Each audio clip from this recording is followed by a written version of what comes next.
लोक तुला टाकतील पुरून, घे ग प्रेम करून. लोक तुला टाकतील पुरून, घे ग प्रेम करून.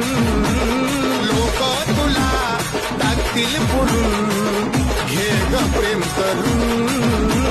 लोक तुला टाकतील पुरून, घे ग प्रेम करून.